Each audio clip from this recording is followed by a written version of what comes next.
रोम रोम भाइयों।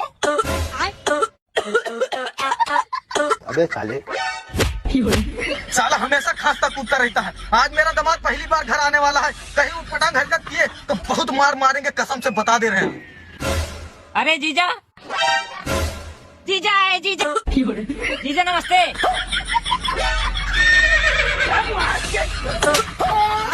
अरे दामाद जी गलती हो गया। हे तू, जीजा जी का अपना साइकिल लेके आओ। चलिए दामाद जी। और अभी तो रुको, क्लाइमैक्स अभी बाकी। अरे यार ससुर जी, अगर ऐसे स्वागत करना था तो बता देना चाहिए था, नहीं आते हम। अरे दामाद जी गुस्साइए मत, जीजा साले तो इतना मजाक चलता रहता है। यहाँ कुछ तो हट साला, हम नहीं रुकेंगे, हम जा रहे हैं वापस घर।